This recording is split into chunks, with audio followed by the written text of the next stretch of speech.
Hello, જાગૃત આવાજમાં તમારું સ્વાગત છે. મારું નામ છે ચિંતન અખાણી અને આપણે ધોરણ 10નું ગણિત શીખી રહ્યા છીએ. ત્રિકોણમિતિનો પરિચય જે છે એ ચેપ્ટર ચાલુ છે. મજા આવે છે ને? યસ. આગળના વિડીયોઝ બેટા જોવાના બાકી હોય તો ડિસ્ક્રિપ્શન બોક્સમાં પ્લેલિસ્ટની લિંક છે. આખું ધોરણ 10નું ગણિત મેં મૂકી દીધું છે. જોવો, જેટલું જોવું એટલું જોઈ કાઢો, જેટલી વાર જોવું એટલી વાર જોઈ કાઢો. અને આપણે બેટા વેબસાઇટ પણ બનાવી છે jagrutawas.com કરીને. આની લિંક પણ નીચે મૂકું છું, જેમાં તમે લોકોથી ફ્રી ઓફ કોસ્ટ મટીરિયલ તમે લોકો ડાઉનલોડ કરી શકશો. ઓકે, ચલો હવે બેટા આપણે આગળનો જોઈએ. સાચો વિકલ્પ પસંદ કરી યથાર્થતા ચકાસો. ઓકે, 2 10 30. ચલો આનો મૂલ્ય શોધો. હા, 2 10 30 ડિગ્રી ના છેદમાં 1 પ્લસ 10 સ્ક્વેર 30 ડિગ્રી. ચલો ઠીક છે. તો 2 10 30 એટલે થાય 1 ના છેદમાં વર્ગમૂળમાં 3. અહીંયા આગળ 1 બતા 1 ના છેદમાં વર્ગમૂળમાં 3 નો વર્ગ. ચલો, તો ઉપર શું બચ્યું? 2 ના છેદમાં વર્ગમૂળમાં 3. નીચે 1 વત્તા 1 તૃતીયાંશ થાય. સાદુરૂપ આપવામાં જો ભૂલ કરી તો દાવ થઈ જશે. સાદુરૂપ આપતા તમને આવડવું જોઈએ, એ તમારે મહેનત કરવી પડશે. બરાબર? જો 2 ગુણ્યા 1 વર્ગમૂળમાં 3 તો 2 ના છેદમાં વર્ગમૂળમાં 3. નીચે 1 તૃતીયાંશ, નીચે 3 લસા લઈ લો. ચલો 3 લસા લઈ શું થાય? 2 ના છેદમાં વર્ગમૂળમાં 3 નીચે 3 વત્તા 1 ના છેદમાં 3. તો જો 2 ના છેદમાં વર્ગમૂળમાં 3 નીચે 4 ના છેદમાં 3. તો જો આ 3 ઉપર જતું રહે તો 2 ગુણ્યા 3 થાય. નીચે શું બચે? 4 અને વર્ગમૂળમાં 3. તો 4 ગુણ્યા વર્ગમૂળમાં 3. તો 2 દુ 4 થાય.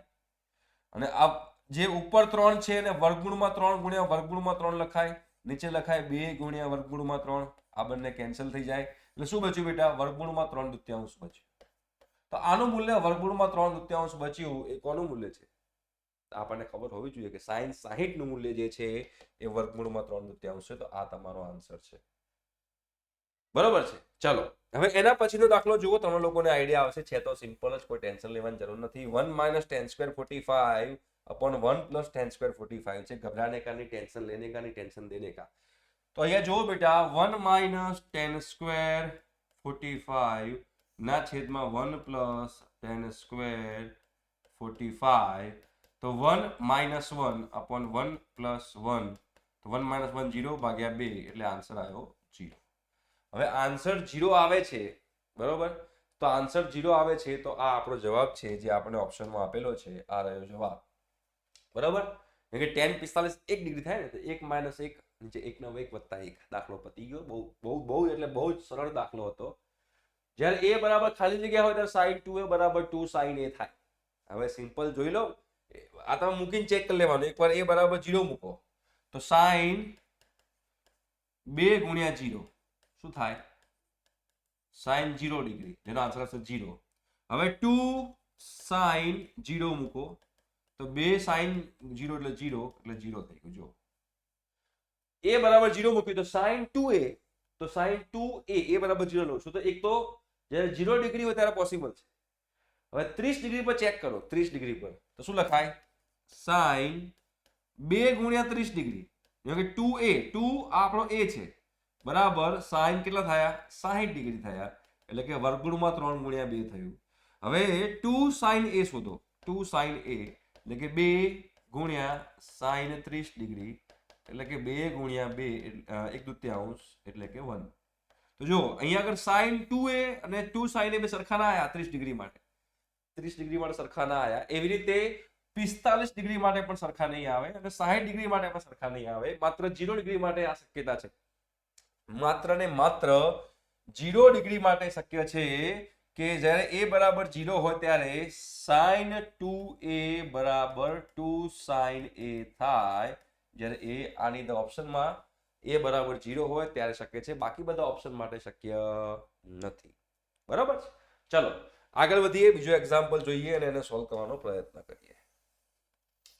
2 tan 30 છેદના છેદમાં 1 માઇનસ 10 સ્ક્વેર 30. ચલો 2 tan 30 ડિગ્રી ના છેદમાં 1 માઇનસ 10 સ્ક્વેર 30 ડિગ્રી.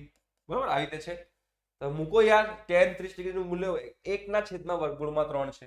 તો 2 ગુણ્યા 1 ના છેદમાં વર્ગમૂળમાં 3 1 માઇનસ 1 ના છેદમાં વર્ગમૂળમાં 3 નો વર્ગ. સાદરૂપ આપો. ચલો તો ઉપર શું થાય? 2 ના છેદમાં વર્ગમૂળમાં 3 ના છેદમાં 1 માઇનસ 1/3. ચલો, તો 2 ના છેદમાં વર્ગમૂળમાં 3 નીચે શું બચશે? 3 લસા લઈએ. 3 માઇનસ 1 ના છેદમાં 3, તો કે 2 ના છેદમાં વર્ગમૂળમાં 3 ના છેદમાં 2 ના છેદમાં 3. તો છેદનો છેદ અંશમાં જાય, તો આ 3 અંશમાં જાય તો શું બચે? ઉપર 2, તો એ 2, આ છેદનું છેદ અંશમાં જાય એટલે 3 બચે. નીચે શું બચે? આ 2 અને વર્ગમૂળમાં 3, તો 2 ને વર્ગમૂળમાં 3, તો 3 3 2 કટ થઈ જાય. જે 3 જે છે એને લખાય વર્ગમૂળમાં 3 ગુણ્યા વર્ગમૂળમાં 3, બિલકુલ લખી શકાય. તો વર્ગમૂળમાં 3 ગુણ્યા વર્ગમૂળમાં 3 ના છેદમાં વર્ગમૂળમાં 3, તો એ કષ્ટ થઈ ગયો. આન્સર આવ્યો વર્ગમૂળમાં 3. વર્ગમૂળમાં 3 કોનું મૂલ્ય છે? tan 60 ડિગ્રીનું. બરાબર, વર્ગમૂળમાં 3 જે છે એ tan 60 ડિગ્રીનું મૂલ્ય છે, મતલબ કે આના બરાબર tan 60 લખી શકાય. બરાબર, ચલો એના પછીનો દાખલા જોઈએ. જો tan a વત્તા b બરાબર √3 અને a માઇનસ b બરાબર વર્ગમૂળમાં 1/3 હોય તો a અને b શોધો. બહુ સિમ્પલ છે, જો સમજજો. tan a વત્તા b બરાબર શું કીધું છે આપણને? tan a વત્તા b બરાબર આપણને કીધું છે વર્ગમૂળમાં 3 અને tan a માઇનસ b બરાબર આપણને કીધું છે 1/3. તો હવે તમે જો tan નું મૂલ્ય વર્ગમૂળમાં 3 ક્યારે હોય? આપણને ખબર છે કે tan 60 છે, તો tan 60 ડિગ્રીનું મૂલ્ય વર્ગમૂળમાં 3 છે અને tan 30 ડિગ્રીનું મૂલ્ય જે છે એ 1/3 છે. અને અહીંયા આગળ tan a વત્તા b બરાબર વર્ગમૂળમાં 3 આપ્યું છે, તો એનો મતલબ હું એવું ના કહી શકું કે આ બંને સરખા છે. a વત્તા b બરાબર 60 હોય અને અહીંયા આગળ આ બંને સરખા છે, કેમ કે a માઇનસ b બરાબર 30 હોય તો જ tan a માઇનસ b બરાબર 1/3 થાય.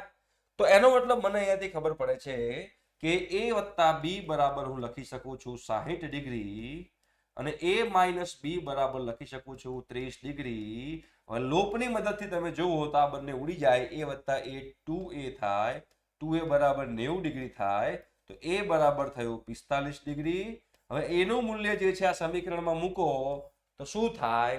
તો એનું મૂલ્ય સમીકરણમાં મૂકો તો 45 ડિગ્રી વત્તા b બરાબર 60 ડિગ્રી થાય, તો b બરાબર થાય 60 માઇનસ 45 ડિગ્રી એટલે કે 15 ડિગ્રી. એટલે b નું મૂલ્ય બેટા 15 ડિગ્રી છે અને a નું મૂલ્ય જે છે એ 45 ડિગ્રી છે.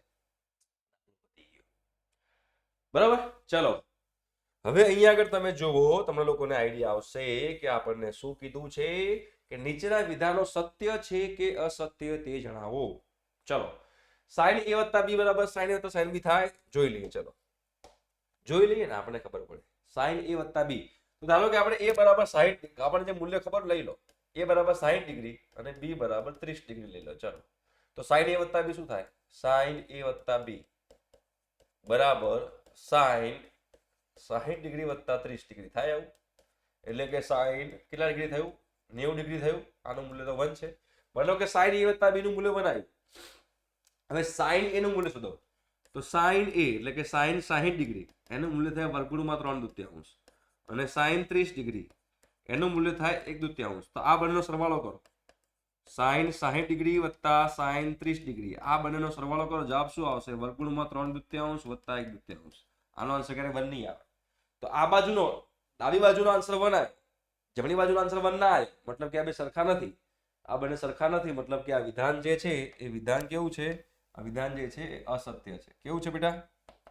વિધાન જે છે એ અસત્ય છે.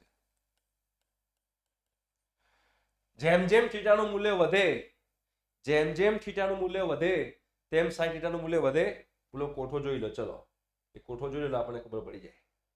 જેમ જેમ થીટાનું મૂલ્ય વધે, જો 0 30 45 60, તો 0 પછી 0 કરતા મોટું 1/2, એના કરતા મોટું 1/2, એના કરતા મોટું વર્ગમૂળમાં 3/2, એના કરતા મોટું 1. યસ, તો જેમ જેમ થીટાનું મૂલ્ય વધે છે એમ sin નું મૂલ્ય વધે છે.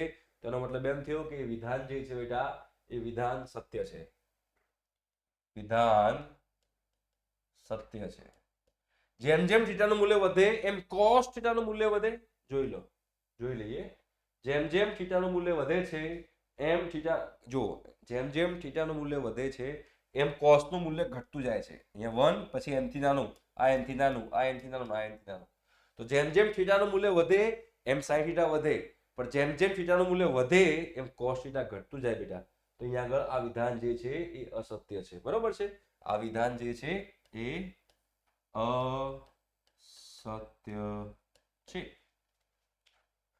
ક્લિયર છે બેટા? હવે જુઓ કે થીટાના દરેક મૂલ્ય માટે sin θ બરાબર cos θ થાય? ના, થીટાના દરેક મૂલ્ય માટે sin θ બરાબર cos θ છે. જો 0 માટે બંનેના મૂલ્યો અલગ છે, 30 ડિગ્રી માટે પણ બંનેના મૂલ્યો અલગ છે, ખાલી 45 ડિગ્રી માટે જ sin નું અને cos નું મૂલ્ય સરખું થાય. બધા મૂલ્યો માટે sin અને cos સરખા નથી. તો મતલબ કે આ વિધાન પણ કેવું છે? આ વિધાન પણ અસત્ય છે. બધા મૂલ્ય માટે સરખું નથી. સત્ય છે. બરાબર? આ પણ અસત્ય છે. એના પછી વાત કરીએ, a બરાબર 0 ડિગ્રી હોય તો cot a શું થાય છે? જોઈ લો કોઠા પરથી. a બરાબર 0 ડિગ્રી હોય તો cot a અવ્યાખ્યાયિત છે. 0 ડિગ્રી પર cot અવ્યાખ્યાયિત છે. તો 0 ડિગ્રી પર cot અવ્યાખ્યાયિત છે તો આ વસ્તુ શું છે? સાચી છે. તો આ વિધાન શું છે? તો આ વિધાન છે સત્ય. આ વિધાન સત્ય છે.